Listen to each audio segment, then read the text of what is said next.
Un gimbal à 400 €, ça vous dit? Aujourd'hui, je vous teste le Red Dog R1. C'est un stabilisateur de la marque Benro. Alors, vous connaissez certainement Benro plus pour ses trépieds et ses monopodes. Mais voilà, eux aussi commencent à sortir des gimbals. Alors, le R1, c'est un stabilisateur, on va dire, entrée de gamme. On est sur un modèle, comme vous pouvez le voir, assez compact et léger. C'est un stabilisateur qu'on va utiliser plutôt avec un appareil léger du genre hybride, compact, un smartphone ou encore une action cam. Sans quoi ce stabilisateur m'a été prêté par DigiAccess pour que je puisse vous le tester, donc merci à eux. Allez, nous on est parti pour le test du Red Dog R1.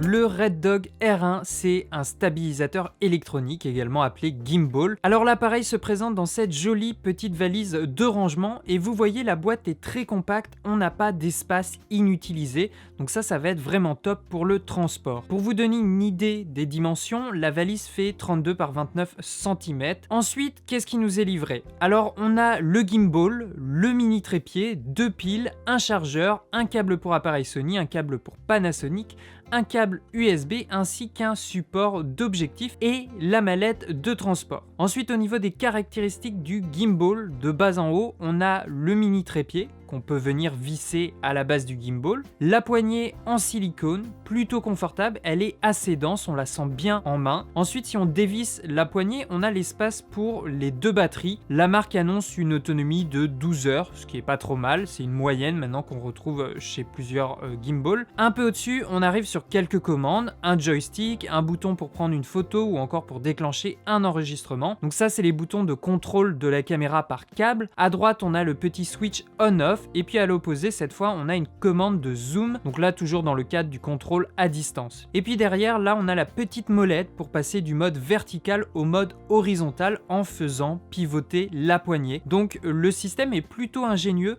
Bon, au début, il faut quand même trouver la bonne position parce que si vous saisissez le moteur panoramique, vous n'aurez pas de support fixe. Donc il faut bien saisir la petite partie fixe en dessous.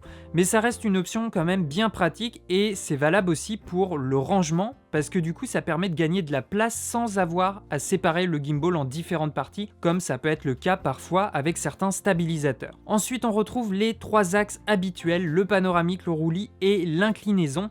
Et puis, on finit par le support de montage. Alors là, par contre, il n'y a pas de plateau rapide, donc on va monter directement la caméra au gimbal. Ou alors si vous avez un plateau rapide, vous pouvez tout aussi bien l'utiliser. Également, petite précision intéressante, vous voyez la vis qui permet de fixer la caméra au gimbal, elle est plutôt imposante, c'est une vis d'ajustement et ça permet du coup de tout serrer à la main, donc ça c'est vraiment pratique, on n'a pas besoin d'utiliser une pièce ou l'ongle et de se faire mal. Au niveau de la charge maximale, le Red Dog supporte jusqu'à 1,8 kg, donc plutôt léger de préférence, c'est vraiment un stabilisateur qui se destine plutôt pour un compact, un hybride pas trop lourd, une action cam ou même un smartphone. Le gimbal en lui-même avec batterie pèse environ 980 grammes et en position verticale, il fait grosso modo 42 cm.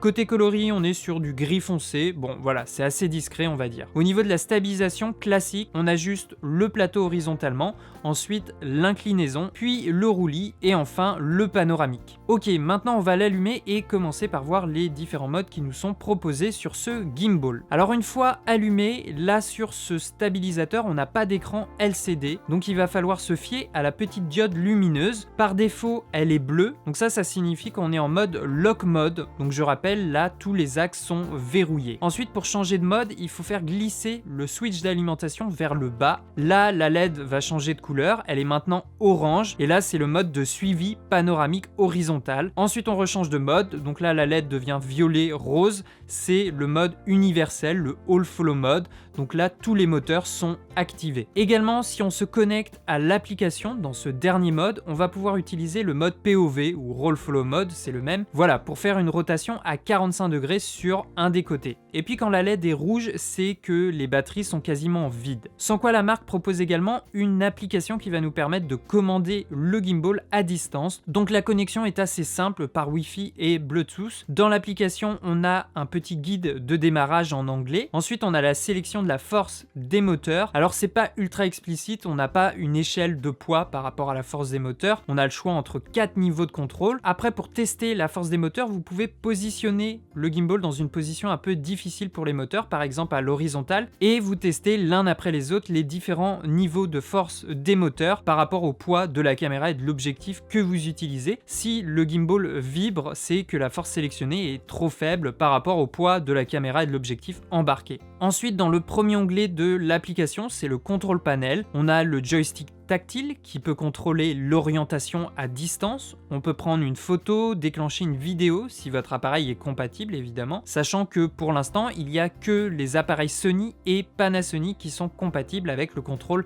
à distance par câble. Il y a aussi un mode motion time-lapse, on va pouvoir choisir par exemple l'intervalle, le nombre de photos, l'exposition et l'angle de départ. Et ensuite sur le graphique on peut déposer des points de passage pour définir le chemin du motion time-lapse. On a aussi une fonction panorama, même chose, on peut choisir le nombre de photos, l'ampleur du panorama, qu'il soit horizontal ou vertical. Donc voilà, si je le lance, eh bien il va prendre 5 positions à la suite avec le même intervalle pour effectuer une photo panoramique. Et puis ensuite, dans l'onglet paramètres, on peut demander au gimbal d'alimenter la caméra. Par contre, ça va fonctionner uniquement avec les appareils Sony. On a la vitesse du zoom, on peut régler la force du pan et du tilt, ainsi que l'angle de contrôle, c'est-à-dire s'il faut faire par exemple une rotation de 90 degrés pour que le mouvement commence à se mettre en place, ou alors moins justement, quelque chose de plus réactif. Ça va dépendre vraiment de vous. Et puis on a deux options de calibrage. Par contre, il faut d'abord activer le Bluetooth sur le stabilisateur. Pour ça, il faut baisser la molette sur On et en même temps appuyer sur le bouton d'enregistrement. Une fois que la diode bleue clignote, là on peut lancer l'opération de calibrage. Alors avec le Canon M50 par exemple, je peux utiliser l'application mais pas le contrôle avec le câble. Par contre, je l'ai essayé avec le Sony A7 III et là, pas de souci, ça fonctionne très bien. Je peux déclencher une photo comme une vidéo. Et si j'active le zoom numérique, eh bien, je vais pouvoir le déclencher à distance. Bon, il n'y a pas grand intérêt à l'utiliser, mais ça peut être intéressant pour faire par exemple un travelling compensé.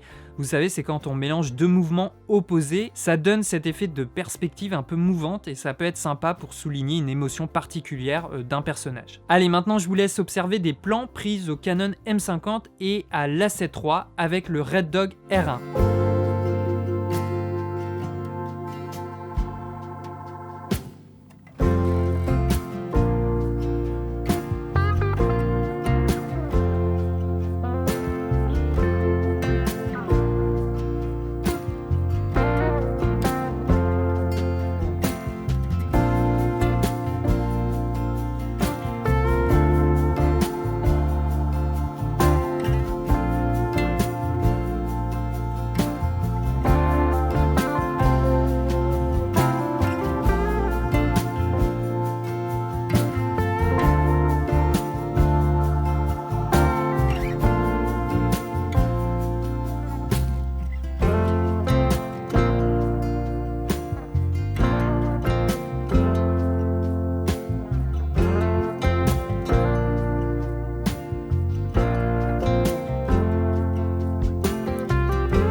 Conclusion, mon avis personnel sur ce stabilisateur. C'est vrai que maintenant sur le marché, il commence vraiment à avoir beaucoup de gimbals et on se demande toujours comment les marques arrivent à se renouveler. Donc ça, c'est plutôt cool.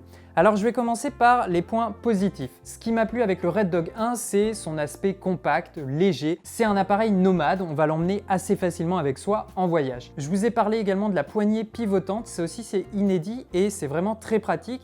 Déjà parce que ça nous permet de changer de position assez rapidement, donc passer du mode vertical au mode horizontal peut-être pour des plans au ras du sol. Et puis l'autre avantage, c'est que ça permet de gagner de l'espace au niveau du rangement dans la valise. Là, on n'a pas besoin de diviser le gimbal en plusieurs parties comme ça peut être parfois le cas sur certaines marques. Là, on pivote la poignée et on le range dans sa valise. Et puis l'autre intérêt, c'est que dans la valise, il y a de l'espace au niveau du rangement. Du coup, peu importe la stabilisation et le placement de l'appareil, là, on va pouvoir conserver notre équilibrage dans la valise de rangement. Au niveau de l'ergonomie, il est pas mal non plus. La poignée est assez robuste, assez dense et assez confortable à manier. Alors au niveau des petites branches du mini trépied, elles sont pas vraiment renforcées, il n'y a pas de caoutchouc, ça pourrait être un peu plus confortable à utiliser. Sinon, on n'est pas noyé au niveau des paramètres, des fonctionnalités, on arrive à s'y retrouver. Bon, là par contre, vous avez noté, il n'y a pas d'écran LCD, donc il va falloir prendre un petit peu le temps de se familiariser avec ce gimbal. On a ce système de LED qui change de couleur selon le mode utilisé. Pourquoi pas, au total, il y a 3 modes, ça va pas être très compliqué. Par contre, c'est vrai que l'écran, c'est quand même un avantage pour avoir le niveau de batterie restante. Là, il faut attendre que la LED passe au rouge, donc c'est pas ultra précis. Côté autonomie,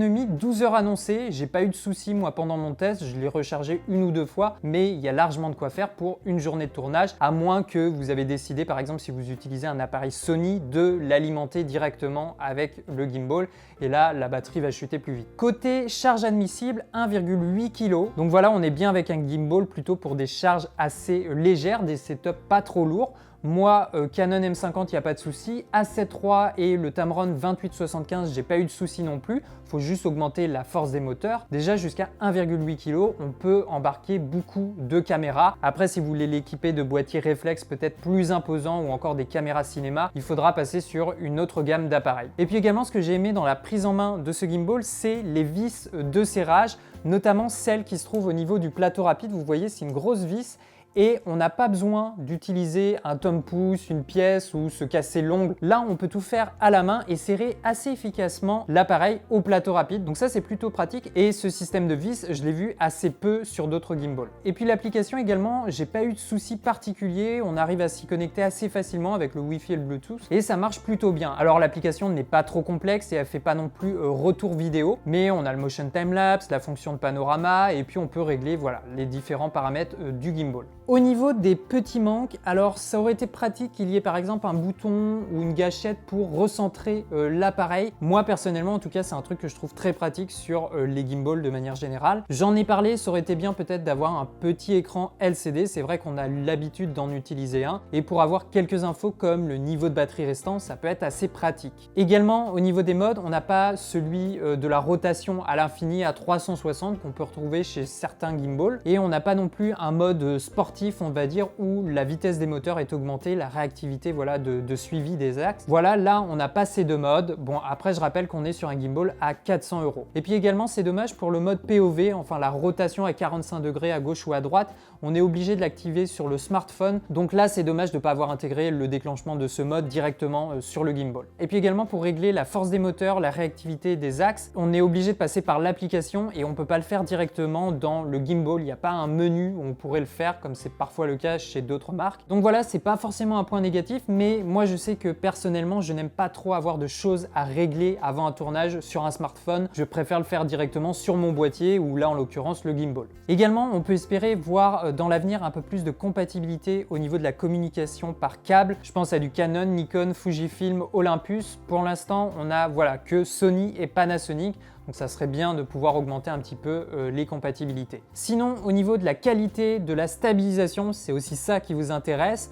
On est pas mal, on n'est peut-être pas encore au niveau d'un stabilisateur haut de gamme qu'on trouve plutôt aux alentours de 700-800 €. Voilà, dès qu'on va courir, qu'on va avoir des suivis un peu plus rapide. Là, on va sentir un petit peu les vibrations, sans quoi sur des mouvements un peu plus doux, avec la bonne posture, il n'y a pas de souci. C'est un stabilisateur comme un autre, ça va plutôt bien fonctionner. Vous l'avez vu, je l'ai testé avec l'A7 III qui était avec l'Ibis et également le Canon M50 qui lui n'avait aucune stabilisation embarquée à part la stabilisation optique. Voilà, on en a terminé avec le test du Red Dog R1. J'espère que ça vous a intéressé. C'est vrai qu'il y a beaucoup de gimbal et ça fait toujours plaisir de pouvoir en tester un nouveau qui est peut-être un petit peu différent des autres. En tout cas, si le produit vous intéresse, les liens sont dans la description. Je remercie encore Digipress pour me l'avoir prêté. Et puis comme d'habitude, c'est super important, vous pouvez soutenir la chaîne avec le pouce, l'abonnement, les notifications et le partage à votre communauté. N'oubliez pas non plus de suivre l'Instagram, j'essaie de vous partager les coulisses et de vous prévenir à l'avance du matériel que je vais tester sur la chaîne. Nous on se dit à la prochaine, filmez bien, photographiez bien, ici derrière la caméra. Ciao les artistes!